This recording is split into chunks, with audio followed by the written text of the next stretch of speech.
Kigoma sasa hivi tena ndugu mtazamaji, sio tena mwisho wa reli kama ambavyo ilikuwa huko nyuma. Sasa hivi ni mwanzo wa fursa za uwekezaji na ufanyaji biashara katika mpakani mwa nchi jirani. Sasa Kigoma inavyoendelea inakwenda taratibu, lakini itafunguka kwa pamoja. Kama mlivyoona mjini sasa hivi mmeona wanajenga airport mpya.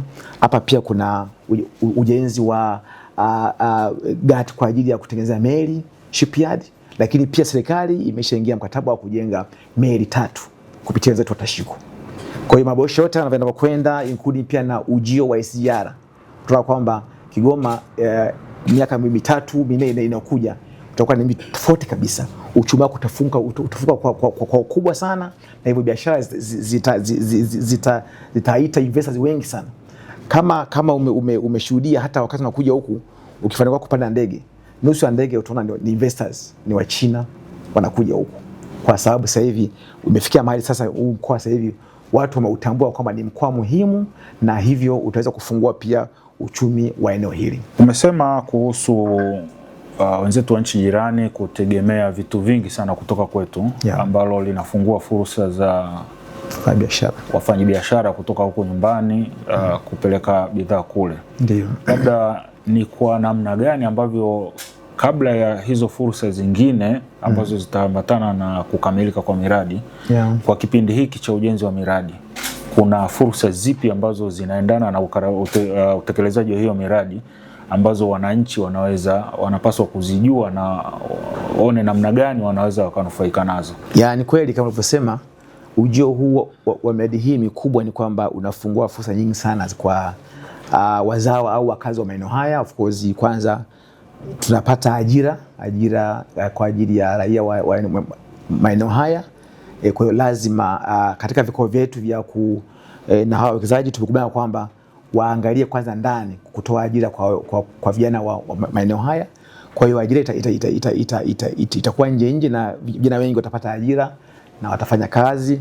Lakini pia makampuni mengi ya ujenzi na huduma zingine ambazo zina mahusiano na miradi hii watafaidika pia kwa miradi hii ambayo ni miradi ya kimikakati kwa ajili ya kufungua mkoa huu. Kwa hiyo zipo fursa nyingi sana za kuweza kumake sure kwamba watu wanazigrab, wanazishika, na hivyo zinawasaidia wakiwa makini. Na sio hivyo tu, kuna elimu nyingi ambao wengi wanaipata pale kwenye miradi hii. Kwa hiyo hata baada ya miradi hii kumalizika, vijana ambao watakuwa wako engaged kwenye miradi hii watafaidika na elimu ambao wataipata kule, utaalamu mpya wa kisasa wa ujenzi na mambo mengine chungu mzima. Wengine watafikia tu hata ya kufanikiwa kuajiriwa tena kwa miradi mingine ya hawa wawekezaji ambao ni investors. Kwa hiyo tunaamini kwamba miradi hii itanufaisha sana wakazi wa mkoa huu wa Kigoma na hata jirani, kwa jinsi ambavyo watafaidika na ajira na huduma zingine ambazo kupitia kwa makampuni au watu moja. Je, kwa upande wa mizigo ambayo inapokelewa kwenye bandari hii, pengine kutoka nchi zinazozunguka ukanda huu, ni mizigo gani hasa ambayo imekuwa inapokelewa, na unaweza kuzungumziaje uwiano wa kibiashara baina ya sisi tunachopeleka na wao wanacholeta? Kwa sababu nategemea kwamba watanufaika na vya kwetu, lakini na sisi pia tunufaike na vinavyotoka kwao. Swali zuri sana. Actually kimsingi bidhaa au mizigo ambayo sisi tunapeleka kwao ni bidhaa za matumizi ya dukani, vyakula kwa maana ya mahindi, kwa maana ya mchele, hata vitu vidogo vya jikoni, mafuta ya kupikia. Kwa hiyo unaweza kuona kama ni vitu vidogo vingi, lakini pia sasa hivi tuna export au tunapeleka vifaa vya kutumika kwenye madini, excavators kwa ajili ya kwenye mining areas kule Manono na sehemu zingine za kule DRC Congo. Kwa hiyo mizigo mingi ambayo inasafirishwa kwenda kule ni hizo vifaa vya uchimbaji wa madini, kama excavators, bulldozers na vitu vingine chungu mzima. Lakini pia wenzetu ni landlocked au land linked unavyojiita wenyewe, ni kwamba access yao ya kupata huduma kutoka nchi za Ulaya na inapitia kwetu. Kwa mizigo mingi inapita Dar es Salaam, alafu inakuja Kigoma, alafu ndio inaweza kwenda DRC au Bujumbura. Kwa hiyo hata magari usafiri wanategemea kwetu sisi, tuko tunapokea magari chungu nzima hapa ambayo yanatokea Dar es Salaam, mengine yanatokea Japan, mengine yanatokea Ulaya, yanapita Dar es Salaam, yanakuja Kigoma hapa, yanasafirishwa kwenda DRC Congo. Kwa hiyo tunaona kwamba mzigo mwingi ambao sisi tunawasafirisha ni kama hivyo, magari, vifaa vya kuchimbia madini, excavators na bulldozers, lakini pia vyakula mbalimbali, kuanzia chumvi, wakati mwingine mpaka saruji tunawapelekea. Lakini kwa upande wa pili sasa, wao wanapita hapa kwetu ni kama nisema kama ni malighafi za kutengenezea saruji kama clinker. Clinker ni malighafi. Kwa hiyo clinker inatumika sana kwa ajili ya kuingia hapa. Nimesema kwamba mpaka sasa hivi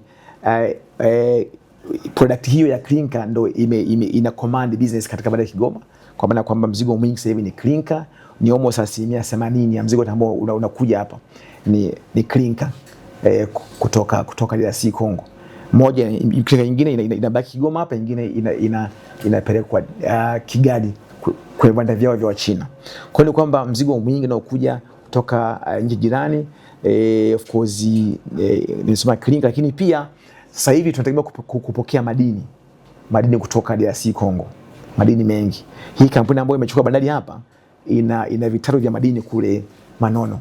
Kwa hiyo ilikuwa ni moja ya sharti la wao kufanya kazi hapa kwetu, kwa sababu walikuwa wamevutiwa na mataifa mengine mzigo wao wapitishie kule Lobito, lakini serikali kwa umakini wake ikiweza kuwabana na kuwapata. Kwa hiyo wakapewa mazingira ya kupisha mzigo hapa, ili pia serikali iweze kupata mapato kupitia kwenye uwekezaji wao. Kwa hiyo tunaona kwamba sasa hivi mzigo mwingi ambao utakuja, tutapata madini mengi hapa. Hapa ninapoongea ni kwamba kampuni hii ambayo imeanzisha bandari hapa pia ilikuwa na mkataba mwingine kule bandari ya Karema, ambayo tutaenda kuiona kule imejenga meli 4 za kisasa, na kila meli ilikuwa ina capacity ya kuchukua tani 2000. Meli zote sasa hivi zote ziko tayari, na hapo tunapoongea ni kwamba moja inaweza kaanza kazi wakati wote kuanzia sasa hivi. Meli 4 ambazo ni brand new za kisasa, state of the art, zitatumika kwanza Karema kwa kuanzia wakati wanakarabati hapa Kigoma, then baadaye zitahamishiwa hapa. Kwa hiyo hizo pia ni fursa tu ambazo Watanzania wanazipata katika utaalamu hata pia wa ujenzi wa meli ambao umefanyika pale bandari ya Karema, ambayo mkibahatika kesho mtaenda kuiona. Tunafahamu kwamba kwenye miradi au kwenye bandari kama hivi, sehemu yote, taasisi yoyote ambayo inashughulika na mambo ya jamii moja kwa moja, kunakuwa na changamoto ambazo pengine huwa zinaibuka mara kwa mara. Labda ni changamoto gani ambazo nyie hapa mmekuwa mnakumbana nazo mara kwa mara, na namna gani mmekuwa mnashughulika nazo? Kwanza ni shukuru tu kwamba serikali ya mkoa wa Kigoma, sisi kama taasisi ya TPA tupata ushirikiano mkubwa sana katika shughuli zetu za hapa. Uongozi kuanzia mkoa na viongozi wengine wote wako na sisi pamoja sana kwenye jambo hili. Kwa hiyo changamoto nyingi za kijamii tukutane nazo of course, lakini zipo ndogo ambazo kwa mfano kuna changamoto ya upatikanaji wa mabehewa. Wateja wanasema sana mabehewa hayatoshi. Kwa hiyo tuna taasisi nyenzetu ya TRC unafanyia kazi hiyo. Lakini pia changamoto kubwa ambayo tunayo hapa kama taasisi ni upatikanaji wa meli kubwa na nyingi za kisasa kwa kuchukua mzigo. TPA mpaka sasa hivi imewekeza zaidi ya bilioni 100 katika ziwa hili kuweka tu mazingira mazuri ya kufanya biashara. Imejenga bandari ya Karema, imejenga Kasanga, imejenga Kabwe na sehemu zingine. Lakini bahati mbaya sana raia au uwekezaji wa wafanyabiashara hauna mwamko mkubwa sana. Kwa hiyo watu hawajagrab hiyo fursa ya kuwa na maeneo mazuri ya kufanyia kazi kama Karema ambako mtapaona. Kwa hiyo tunaamini kabisa kwamba wangeweza kutumia fursa hiyo ya kutumia hizo bandari za kisasa ambazo zinajengwa na TPA. Nafikiri kwa jambo zuri sana kwa ajili ya mustakabali mzima wa uchumi wa familia zao, lakini pia uchumi wa mkoa kwa ujumla. Kwa hiyo tuna changamoto hiyo kubwa kwamba mwamko wa wafanyabiashara katika ukanda huu wa Kigoma kuweza kugrab hizi fursa ambazo TPA imeziwekeza katika ziwa Tanganyika bado sio mzuri. Lakini pia tuna changamoto ya wenzetu jirani. Unajua, ili mfanye biashara lazima muweze kumanage na kucontrol ujaji wa meli. Kwa hiyo bahati mbaya sana wenzetu wa DRC Congo, ukitoa Bujumbura ambao kidogo baada yao kidogo ina upya imejengwa na pia na JICA. DRC Congo bandari yao kubwa ni Kalemi.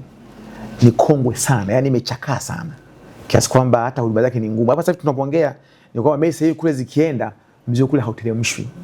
Kile kifaa pekee ambacho kichombo kule kimekufa. Kwa hiyo ukapakia meli hapa siku 2, ikienda Kalemi kupakuliwa inachukua wiki 2 au hata 3. Sasa ukiniimagine kwamba mzunguko wa meli unakuwa ni mgumu sana, kwa sababu mizigo mingi inasubiria sana kwa muda mrefu sana hapa. Naona. Na kama unavyojua kwamba kwa bahati mbaya sisi kama Tanzania hatuna meli nyingi sana za binafsi. Ukiondoa meli za serikali zile ambazo zinafanya kazi sasa kama Sangara, ni meli ya mafuta inapeleka mafuta nchi jirani. Ni meli ambayo ya serikali kwa chini Tashiko. Pia tuna Mwongozo na yenyewe pia iko kwenye ukarabati na hiyo Liemba.